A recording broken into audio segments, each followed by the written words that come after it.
নমস্কার, আপনাদের সঙ্গে আমি দীপান স্পিক্সে আপনাদের প্রত্যেককে আন্তরিক শুভেচ্ছা এবং অভিনন্দন জানাই। আজকে আপনাদের নেতাজি সুভাষচন্দ্র বসুর সেই অনন্য সাধারণ মহানিষ্ক্রমণের কাহিনী বলবো। সময়টা 1941। নেতাজি সুভাষচন্দ্র বসুকে ব্রিটিশ সাম্রাজ্যবাদী সরকার গৃহবন্দী করে রেখেছে তাঁর এলগিন রোডের বাড়ি। কিন্তু কেন? কারণ এর 1-1.5 বছর আগে থেকেই নেতাজি ফরওয়ার্ড ব্লক প্রতিষ্ঠা করার পর হলওয়েল মনুমেন্ট আন্দোলনকে এমন তুঙ্গ পর্যায়ে নিয়ে গেছেন যে সমগ্র ব্রিটিশ সাম্রাজ্যবাদ একেবারে থরথর করে কেঁপে উঠেছে। সুতরাং ব্রিটিশরা ঠিক করলো যে নেতাজিকে সরাসরি গ্রেফতার করে কারান্তরালে পাঠিয়ে দেওয়া হবে। তারা তাই করলো। কিন্তু নেতাজি একজন আপোষহীন বিপ্লবী ছিলেন। সুতরাং জেলের ভেতরে বসেও তিনি নিশ্চেষ্ট হয়েছিলেন না। তিনি মুক্তি পাওয়ার জন্য এবং জেলের অনাচারের বিরুদ্ধে আমরণ অনশন আন্দোলন শুরু করলেন। এবং এই অনশন আন্দোলনের ফলেই কিন্তু ব্রিটিশরা আরো একবার চিন্তিত হয়ে পড়ল। তার কারণ জেলের ভেতরে যদি নেতাজি সুভাষচন্দ্র বসুর প্রয়াণ ঘটে তাহলে সমগ্র ভারত ব্রিটিশদের বিরুদ্ধে ক্ষোভে ফেটে পড়বে। সুতরাং সেই সময় ব্রিটিশরা যুক্তি করে এই সিদ্ধান্তে আসলো যে নেতাজিকে মুক্তি দেওয়া হবে, কিন্তু তাকে গৃহবন্দী করে রাখা হবে তার এলগিন রোডের বাড়িতে। তিনি অবাধ স্বাধীনতা পাবেন না।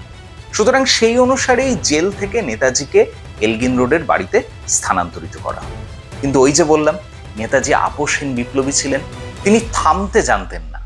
এবং সেই কারণেই বাড়িতে অসুস্থ অবস্থায় অবস্থান করেও তিনি এক যুগান্তকারী পরিকল্পনা রচনা করতে প্রয়াসী হলেন, মহানিষ্ক্রমণের পরিকল্পনা। এবং মহানিষ্ক্রমণের পরিকল্পনা তিনি কাদের সাথে রচনা করেছিলেন এই বিষয়ে কিন্তু দুটো পরস্পর সমান্তরাল তথ্য উঠে আসছে নেতাজি গবেষণায়। আপনাদের দুটো তথ্যই শোনাবো। প্রথম যে তথ্যের কথা বলবো সেই তথ্য কিন্তু সাম্প্রতিক সময়ে উঠে এসেছে এবং যা ভীষণ চমকপ্রদ। নেতাজি সুভাষচন্দ্র বসু যে ফরওয়ার্ড ব্লক গঠন করেছিলেন তা ছিল সর্বভারতীয় রাজনৈতিক দল। পাঞ্জাবে ফরওয়ার্ড ব্লকের বিশেষ প্রভাব ছিল। সেই পাঞ্জাবের ফরওয়ার্ড ব্লকে যারা পাঞ্জাবি শিখ সহযোদ্ধা ছিল নেতাজির, তাদের সঙ্গেই কিন্তু নেতাজি মহানিষ্ক্রমণের পরিকল্পনা রচনা করেছিলেন। এবং এই শিখ সহযোদ্ধাদের মধ্যে দুজনের নাম ভীষণভাবে উল্লেখযোগ্য। এক, সর্দার শার্দুল সিং কবিশের, আর দুই, নিরঞ্জন সিং তালি। তাদের নেতৃত্ব এবং পরিকল্পনাতে এবং নেতাজির নির্দেশে পাঞ্জাব ফরওয়ার্ড ব্লক নেতাজির মহানিষ্ক্রমণের পরিকল্পনা বাস্তবায়িত করতে এগিয়ে আসে। এবং সেই পরিকল্পনা অনুসারেই সর্দার শার্দুল সিং কবিশের সেই 17ই জানুয়ারির রাতে নেতাজিকে ওই BLA 7169 গাড়িতে চড়িয়ে গোমো স্টেশন অব্দি পৌঁছে দেয়। এটা হচ্ছে প্রথম তথ্য। আর দ্বিতীয় তথ্যটা অত্যন্ত প্রচলিত তথ্য, আপনারা প্রত্যেকেই জানেন যে নেতাজি তার ভাইপো শিশির কুমার বসুর সঙ্গে পরিকল্পনা করেন মহানিষ্ক্রমণ। এবং সেই 17ই জানুয়ারি মধ্যরাতে শিশির কুমার বসু নেতাজিকে গাড়ি চালিয়ে নিয়ে যান ধানবাদে তার দাদা অশোকনাথ বসুর বাড়িতে। অর্থাৎ শিশির কুমার বসুর দাদা হচ্ছে অশোকনাথ বসু। এই অশোকনাথ বসু এবং শিশির কুমার বসু দুজনেই শরৎচন্দ্র বসুর দুই ছেলে। অশোকনাথ বসু জ্যেষ্ঠ, শিশির কুমার বসু কনিষ্ঠ। তো পরিকল্পনা মতো নেতাজিকে ধানবাদে অশোকনাথ বসুর বাড়িতে নিয়ে যাওয়া হলো। সেখানে বেশ কয়েক ঘন্টা অশোকনাথ বসু, তার স্ত্রী এবং শিশির কুমার বসু নেতাজির সঙ্গে অবস্থান করল। তারপর বিকেলের দিকে তারা সেই গাড়িতে করেই গোমো স্টেশন অব্দি আবার চলে আসলেন। বেশ কয়েক ঘন্টা অপেক্ষার পর মধ্যরাতে নেতাজিকে তারা ফ্রন্টিয়ার মেলে তুলে দিল। এটা হচ্ছে প্রচলিত তথ্য। এবার ফ্রন্টিয়ার মেল থেকে নেতাজি সরাসরি প্রায় 1.5 দিনের ট্রেন জার্নি করার পর পেশোয়ারে উপনীত হলেন। পরবর্তী সময়ে উত্তমচাঁদ মালহোত্রা, আফগানিস্তানে যার বাড়িতে নেতাজি অবস্থান করেছিলেন, সেই উত্তমচাঁদ মালহোত্রা বলেছেন যে নেতাজি তাকে এই মহানিষ্ক্রমণের কাহিনী কিছুটা শুনিয়েছিলেন। সেখানে নেতাজি বলেছিলেন যে এই ফ্রন্টিয়ার মেলে তারপর গোটা দিন নেতাজিকে কাটাতে হয় এবং সেখানে উল্টো দিকে একজন ইংরেজ সামরিক অফিসার বসেছিলেন। তিনি কিন্তু নেতাজির দিকে বারংবার সন্দিগ্ধ চোখে তাকাচ্ছিলেন, কিন্তু নেতাজির ছদ্মবেশ ওই ইংরেজ সামরিক অফিসার ভেদ করতে পারেননি।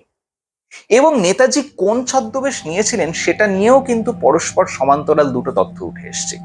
এক, সেই কবিশের নেতাজিকে যে গাড়ি চালিয়ে নিয়ে গেছিলেন সেখানে বলা হচ্ছে যে নেতাজি শিখের ছদ্মবেশ ধারণ করেছিলেন। আর শিশির কুমার বসুর যে প্রচলিত তথ্য সেখানে বলা হচ্ছে যে নেতাজি একজন সম্ভ্রান্ত মুসলিম ইন্স্যুরেন্স এজেন্ট মৌলভী জিয়াউদ্দিনের ছদ্মবেশ ধারণ করেছিলেন। সুতরাং এই দুটো তথ্যই আপনাদের বললাম। দীর্ঘ 1.5 দিন ফ্রন্টিয়ার মেলে অবস্থান করার পর রাত্রে পেশোয়ার জংশনে নেতাজি সুভাষচন্দ্র বসু উপনীত হলেন এবং পূর্ব পরিকল্পনা মতোই তাকে পেশোয়ারে রিসিভ করলেন মিয়া আকবর শাহ। মিয়া আকবর শাহর সাথে নেতাজি একেবারে পেশোয়ারের অভ্যন্তরে, অর্থাৎ অখণ্ড ভারতের পেশোয়ার, যা দুর্ভাগ্যজনকভাবে আজ পাকিস্তান নামে চিহ্নিত, সেই অখণ্ড ভারতের পেশোয়ারের তাজমহল হোটেলে নেতাজিকে নিয়ে গেলেন মিয়া আকবর শাহ। সেখানেই ভগৎরাম তলোয়ারের সঙ্গে নেতাজির পরিচয় হল। ভগৎরাম তলোয়ার কীর্তি কিষাণ পার্টির কর্মী। এই কীর্তি কিষাণ পার্টি হচ্ছে সেই সময় পাঞ্জাবে অত্যন্ত সক্রিয় একটি রাজনৈতিক দল, যারা ফরওয়ার্ড ব্লকের সঙ্গে হাতে হাত মিলিয়ে নেতাজিকে ইউরোপে প্রেরণ করতে বদ্ধপরিকর হয়েছিল।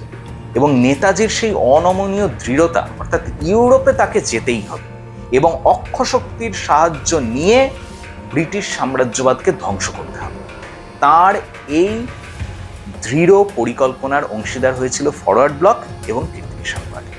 সুতরাং ভগৎরাম তলোয়ার কীর্তি কিষাণ পার্টির নির্দেশে নেতাজির সঙ্গী হলেন এবং এই ভগৎরামের সাথেই নেতাজি পেশোয়ার থেকে, অর্থাৎ অখণ্ড ভারত থেকে এবার আফগানিস্তানের কাবুলে উপনীত হওয়ার জন্য যাত্রা শুরু করলেন।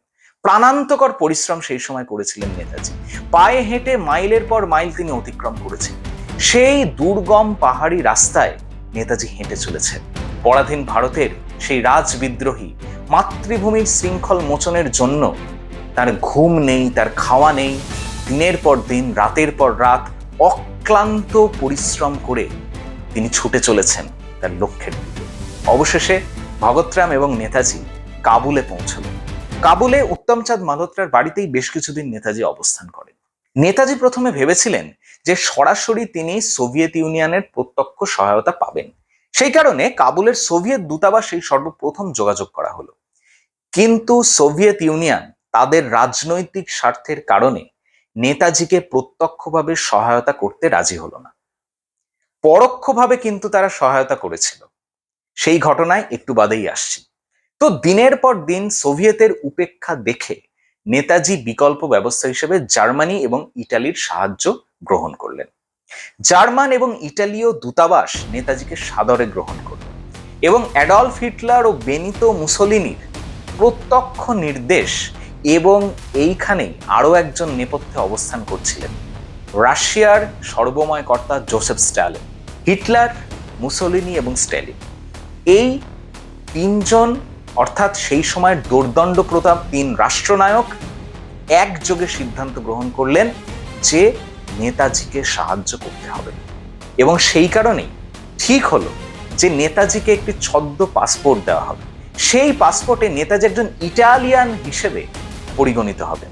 তার নাম হবে সিনার অরল্যান্ডো মাৎসোত্তা। ঠিক সেই পরিকল্পনা অনুসারে অবশেষে নেতাজি 1941-এর 26শে জানুয়ারিতে চললেন মস্কোর উদ্দেশ্যে। কাবুল থেকে মস্কো দূতাবাসের বিশেষ গাড়িতে নেতাজি যাত্রা করলেন এবং অবশেষে তিনি পৌঁছলেন মস্কোতে। তথ্যে উঠে আসছে, গবেষণায় উঠে আসছে, মস্কোতে জোসেফ স্ট্যালিনের সঙ্গে নেতাজির আদ্যন্ত সৌহার্দ্যপূর্ণ আলোচনা হলো এবং স্ট্যালিন তার বাধ্যবাধকতার কথা নেতাজিকে বুঝিয়ে বললেন। কিন্তু তিনি নেতাজিকে যতটুকু সম্ভব, যতটুকু তার সামর্থ্য, সাহায্য করতে প্রতিশ্রুত হলেন। স্ট্যালিন নেতাজির অকৃত্রিম সহযোগী ছিলেন, কিন্তু রুশ জার্মান অনাক্রমণ চুক্তি থাকা সত্ত্বেও পরবর্তী সময়ে জার্মানির আক্রমণের আভাস স্ট্যালিন পেয়েছে। সেই কারণে সেই সময় তিনি নেতাজিকে প্রত্যক্ষ সহযোগিতা করে ব্রিটিশ সাম্রাজ্যবাদকে সম্পূর্ণ চটিয়ে দিতে চান, কিন্তু নেতাজিকে তিনি পরোক্ষভাবে সহায়তা করতে দৃঢ় প্রতিজ্ঞ ছিলেন। সেই কারণেই স্ট্যালিন বিমানের ব্যবস্থা করে দিলেন নেতাজিকে, যাতে নেতাজি নিরাপদে জার্মানিতে পৌঁছতে পারে, যেখানে অ্যাডলফ হিটলার নেতাজির অপেক্ষা করছেন এবং তাকে প্রত্যক্ষ সাহায্য করার জন্য অ্যাডলফ হিটলার কিন্তু অবশ্যই সংকল্পবদ্ধ ছিলেন।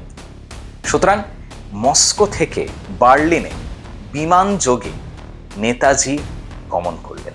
অবশেষে তিনি জার্মানির টেম্পলহফ বিমানবন্দরে অবতরণ করেন।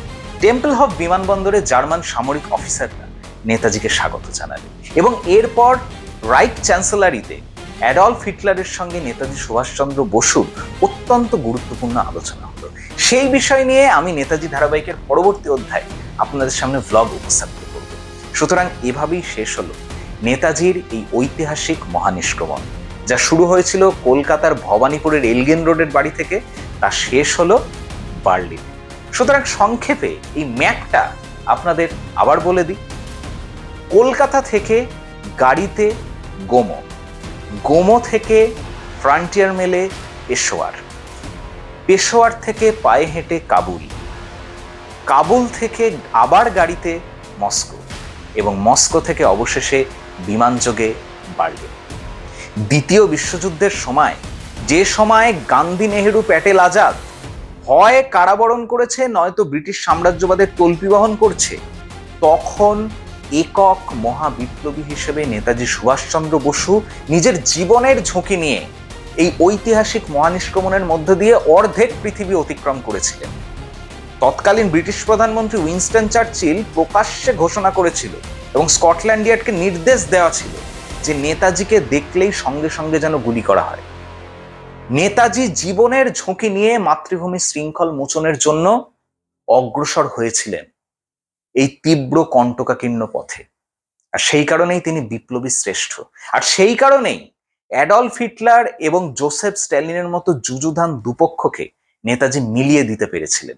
তারা একযোগে তাদের রাজনৈতিক মতপার্থক্য সত্ত্বেও সহমত হয়েছিলেন যে নেতাজি সুভাষচন্দ্র বসুর স্বপ্ন যেন বাস্তবায়িত হয়। এটাই নেতাজির মহত্ব। সুতরাং এভাবেই মহানিষ্ক্রমণের পর্ব পরিসমাপ্ত হলো। নেতাজিকে ব্রিটিশরা ছুঁতেও পারেনি কোনোদিন। আর এই মহানিষ্ক্রমণের কাহিনী আপনাদের কেমন লাগলো তা অবশ্যই কমেন্ট বক্সে জানাবেন। প্রত্যেকে এই ভিডিওটা বন্ধু এবং স্বজনদের মধ্যে শেয়ার করে দেবেন। যারা এখনো দীপান স্পিক্সকে সাবস্ক্রাইব করেননি তারা অবশ্যই সাবস্ক্রাইব করে নেবেন। এবং আমি ঠিক করেছি যে সাম্প্রতিক রাজনৈতিক ব্লগ তো হবেই, তার পাশাপাশি নেতাজির জীবনের এই ঐতিহাসিক ঘটনাগুলো নিয়ে ধারাবাহিক ব্লগ আপনাদের সামনে উপস্থিত করব। আর এই নেতাজি ধারাবাহিক আপনাদের কেমন লাগছে তা কিন্তু অতি অবশ্যই আবারও বলছি কমেন্ট বক্সে জানাবেন। আর পরিশেষে শরৎচন্দ্র চট্টোপাধ্যায়ের পথের দাবিতে অপূর্ব সব্যসাচীর উদ্দেশ্যে যে কথা বলেছিলেন সেই কয়েকটা লাইন দিয়ে আজকে আমার ব্লগ পরিসমাপ্ত হবে। তুমি দেশের জন্য সমস্ত দিয়াছ, তাই তো দেশের খেয়াতরি তোমাকে বহন করতে পারে না। সাঁতার দিয়া তোমাকে পদ্মা অতিক্রম করতে হয়। মুক্তিপথের অগ্রদূত, পরাধীন ভারতের হে রাজ বিদ্রোহী, তোমাকে শতকোটি নমস্কার। জয় নেতাজি।